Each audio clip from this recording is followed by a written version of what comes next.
सुबह का समय था। बादशाह अकबर का शाही दरबार हमेशा की तरह भरा हुआ था। दरबारी मंत्री अपनी अपनी जगह पर बैठे धीरे धीरे बातें कर रहे थे। दरबार के बीचों बीच अकबर अपने सिंहासन पर विराजमान थे। उनके बगल में हल्की मुस्कान के साथ हमेशा की तरह बीरबल बैठे हुए थे। दरबार की चहल पहल तभी थमी जब एक बूढ़ा सिपाही झुकते हुए बोला, जहाँ पना बाहर एक गरीब आदमी फरियाद लेकर आया है। अकबर ने अनुमति दी। अंदर एक बहुत ही साधारण कपड़ों में आदमी आया। चेहरे पर गरीबी, आंखों में उम्मीद। वह कांपते हुए हाथों से सलाम करके बोला, महाराज, 5 साल पहले आपने मुझे कर्ज दिया था, लेकिन आज तक मैं लौटा नहीं सका। मैं माफी मांगने आया हूँ। पूरे दरबार में हलचल हुई। अकबर की भौहें तन गई। बीरबल ने धीरे से कान में कहा, जहाँपना, बात बड़ी अजीब लग रही है। कोई इतने साल बाद खुद कर्ज कबूल करने क्यों आएगा? अकबर ने गरीब से पूछा, अब लौटाने आए हो? गरीब आदमी ने सिर झुकाते हुए कहा, महाराज, लौटाने नहीं, हाथ जोड़कर कुछ कहने आया हूँ। मेरा पूरा परिवार बहुत कष्ट में है। मैं कर्ज चुका नहीं पाया, पर मेरी एक छोटी बेटी है, बहुत बुद्धिमान है। उसने कहा था कि मैं आपको मिलूं। बीरबल की आंखों में उत्सुकता चमक उठी। अकबर ने पूछा, पर क्यों? गरीब बोला, वह कहती है कि अगर बात मैं साफ कर दूं तो आप दया करेंगे। पर आज मैं यह भी बताने आया हूं कि 5 साल से मैं छिप नहीं रहा था, बल्कि मजबूर था। अकबर ने शांत स्वर में कहा, सच तो यह है कि मैंने कई बार तेरे घर सिपाही भेजे थे। हर बार एक नया बहाना मिला था। कभी कहा गया कि तू घर पर नहीं, कभी कहा गया कि तुझे कहीं भेज दिया गया। गरीब ने कांपती आवाज में कहा, जहाँपना, सच में मेरी मजबूरी थी, पर अगर आप चाहें तो मेरी बेटी सारा सच बता देगी। अकबर को बात दिलचस्प लगी। बीरबल मुस्कुरा रहे थे। वहीं से कहानी का असली खेल शुरू हो चुका था। अगले ही दिन अकबर और बीरबल दोनों उस गरीब के घर पहुंचे। घर बहुत छोटा था।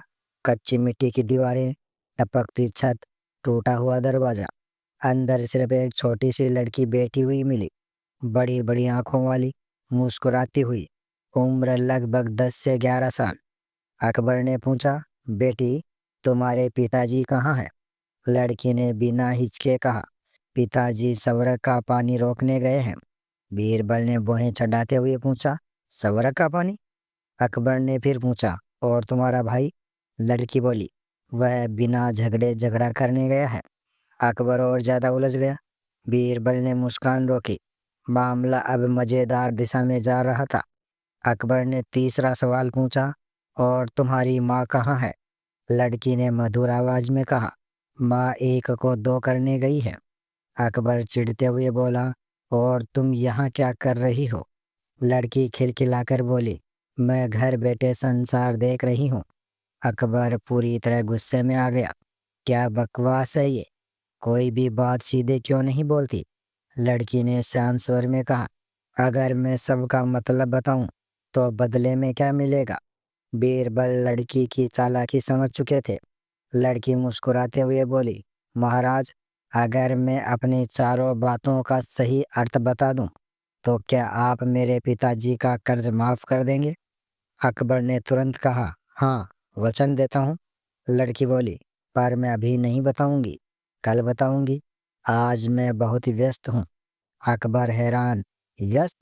तुम तो घर में बैठी हो। लड़की ने फिर वही शरारती मुस्कान दी। बीरबल ने धीरे से कहा, जहाँपना, यह लड़की साधारण नहीं, कल जरूर कुछ बड़ा होने वाला है। दूसरे दिन अकबर फिर गया। इस बार घर में पूरा परिवार मौजूद था। पिता, माँ, भाई और वही चतुर लड़की। लड़की आगे बढ़ी और बोली, महाराज, आपको अपना वचन याद है न? अकबर ने कहा, हाँ, अगर तुम सब बातें समझा दोगी तो कर्ज माफ। अब लड़की ने धीरे धीरे सारी बातें बताना शुरू किया। लड़की बोली, महाराज, कल बारिश हो रही थी।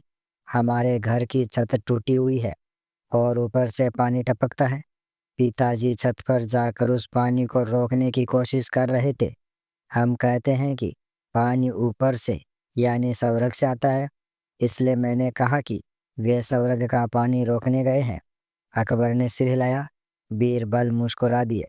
लड़की ने साफ साफ चालाकी दिखाई थी। लड़की बोली, महाराज, मेरे भाई रेंगनी के कांटे काटने गए थे। कांटे काटो या मत काटो, वे शरीर में चुभेंगे ही, इसलिए कहा कि बिना झगड़ा किए भी झगड़ा हो जाएगा। अकबर हैरान। बात बिल्कुल तर्कपूर्ण थी। लड़की बोली, माँ अरहर की दाल पीसने गई थी। एक दाल को पीसने पर दो हिस्से हो जाते हैं, इसलिए कहा एक को दो करने गई है।